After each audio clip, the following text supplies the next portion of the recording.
Hi, Roz. I'm Ariana. Nice to meet you. Hey, Ariana, nice to meet you too. Thanks for taking the time to talk to me. Of course. Awesome. So, why did you want to be a part of this production? Well, I mean, it's Tina Turner. So I've been listening to Tina Turner's music since I was about 14 years old. And I found out about the musical around 2014-ish when it was in London. And then when it came to Broadway, I was like, wow, it'd be really great to do that. Kind of wasn't on my radar. And then I got a call from the casting agency to audition. And after many months of back and forth and auditioning, and then finally my agent submitted me. I got called back, and here we are. So I wanted to be a part of it because it's Tina Turner's music, and she's an icon, and I've always admired and loved her story, and found a lot of myself in her music because she has a deeper voice, and I'm an alto, and that kind of raspy singing, and just her background, having gone through abuse and rising above it. I was interested in Buddhism young in my life as well. She's a Buddhist. So just there's so many tying factors, but absolutely because it's the Tina Turner. She's amazing. Yes. So, how did you prepare for the role of Zelma? Like, obviously, there was the real Zelma and then Jenifer Lewis portrayal in the movie, but how did you go about portraying your version of Zelma? Well, definitely life prepared me for it. I say, unfortunately, my mom passed away about a year ago around this time. And so that put me in a place where I could understand what Tina was going through, having a mother and daughter relationship that was difficult. And then, of course, I did study Jenifer Lewis. She is one of my absolute favorite actresses. And I used some of my own experience as a mom and just really studying Tina's story and reading her book, listening to things that she said about her mom, looking at pictures. I can get a lot from pictures of what a relationship between people are. And then the script itself, Katori Hall's script really just gives you everything that you need to understand what Zelma's saying, but then you have to put in what's underneath what she's saying. And so, yeah, it was a combination of all of those things. What is it like to portray such a complicated relationship? Because I feel when I watched it that she loves Tina, but not in anime, but not in the way that she needs, and she hasn't really resolved her own stuff of being in an abusive relationship, and she's singing again. Like, what is it like to portray that, especially on stage? It's difficult. It's cleansing. It's healing. I just try to embrace it and be as honest with it as possible. So yeah, I find that it is healing, and I find that because just now you said she loves Tina, she loves anime. I think earlier, before I started portraying this role, a lot of people were like, "Well, her mother didn't love her. How can you leave your child?" But it's so much more complicated than that. We're talking about the 1930s and 40s. They were picking cotton in Nutbush, Tennessee. Zelma couldn't see beyond what that life was doing to her, which she felt it was crushing her down. And then she has this child who today we would call hyper, or today we would say ADHD. This child was always jumping, dancing, singing loud.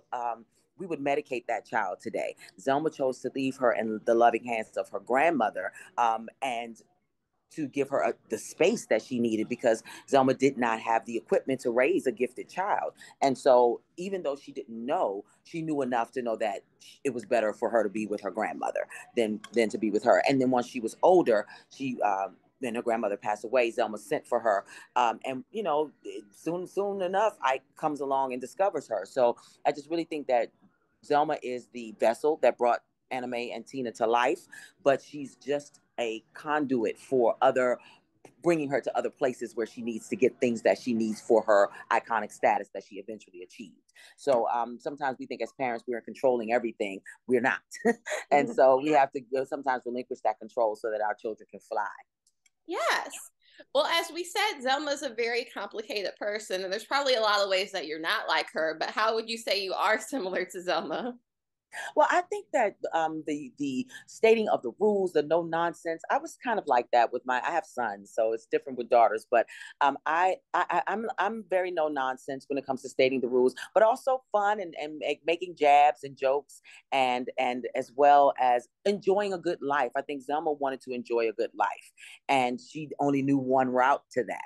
And so I think I'm like her in that I really just want to enjoy life and want to have a life that is not oppressive and not pressing me down. So I find a lot of myself in that part of Zelma, and also in the part of her that's fashionable and that wants to, have a nice dress and have a driveway and, those kinds of things, I guess, that we take for granted now. But back then, coming from the cotton fields, she never would have imagined that she would have her own home, that she would have a car, that she would have, nice clothes. And so those things are important to her. And I think for me, I think those things are as important as well. I've had some hardship in life. And so when I can have a nice dress or have, nice things, I feel good about myself. And I think Zelma had that inside of her. Yes. Speaking of Zelma, she does have a bit of a sense of humor in this kind of very convoluted, dark story. What is one of your favorite Zelma lines? Oh my God. So, well, it comes later and she's not standing on her feet to say it, but I think it's when she talks about Tina's wig and she's like, looks like a cat's been sucking on it. I think that's my favorite. Yeah. It always gets a really big reaction. So I like that. Yes. And what's your favorite scene? Well, my favorite scene, I'm not in it. It's the scene where they transform Tina in London, and and from London to New York, and she becomes the Tina that we know with the black leather dress and the jean jacket, and they take the wig out of the box and they put it on her on stage. I'm backstage preparing for my deathbed scene, but I'm jamming because that's one of my favorite Tina Turner songs. What's Love Got to Do with It is like the jam. So, and the way that it's put together and how it first starts as an idea that comes from the songwriters into her own personal story with Irwin into the actual performance number, I think it's one of the most well-crafted musical theater moments I've seen.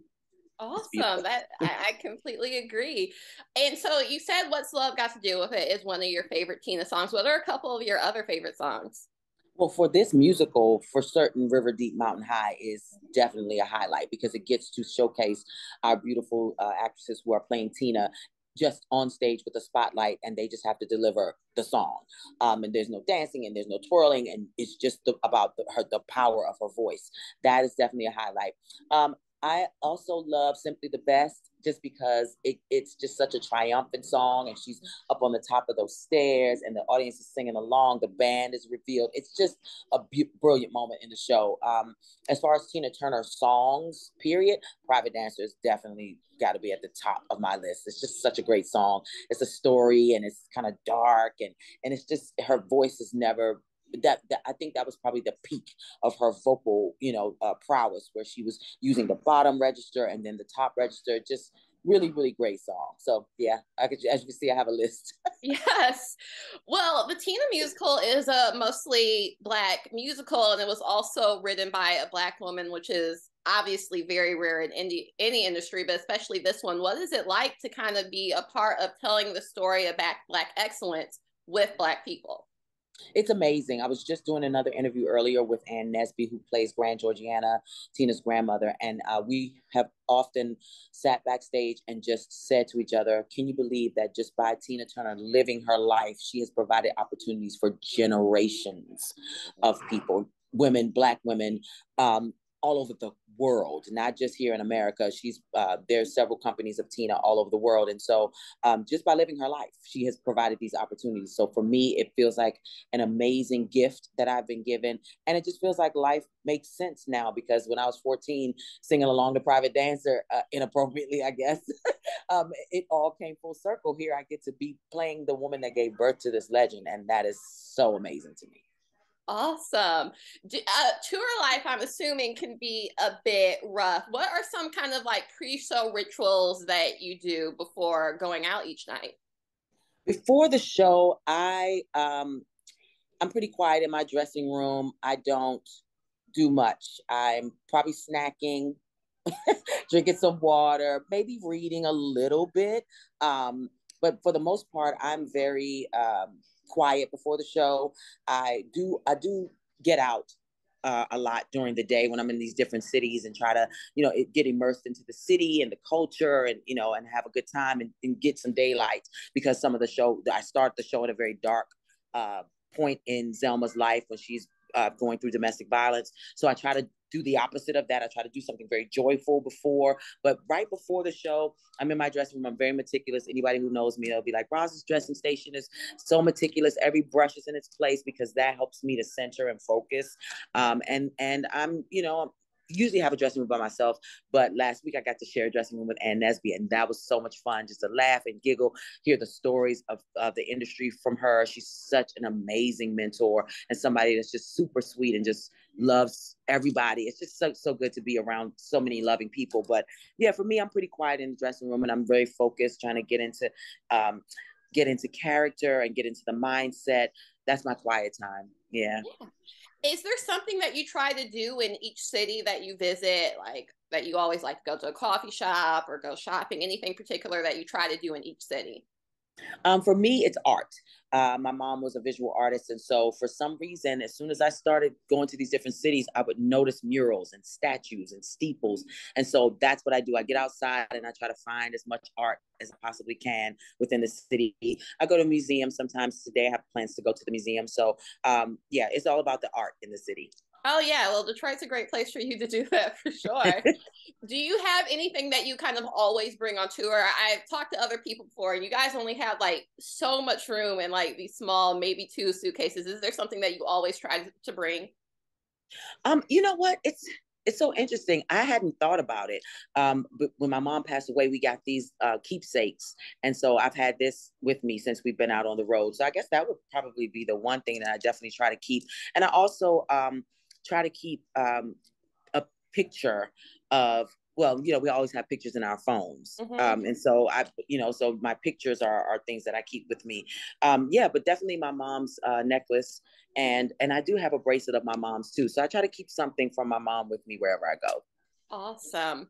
Well, thank you so much for speaking to me. Congrats on the show. I hope you enjoy the city and also take time to enjoy the holidays. I know you're just working, working, working, but I hope you can make a little corner for that. But congrats again. I hope to talk to you about future projects, and thank you so much. Absolutely. Thank you. And very nice to meet you. Nice to meet you too. Thank you. Okay. Bye. Bye.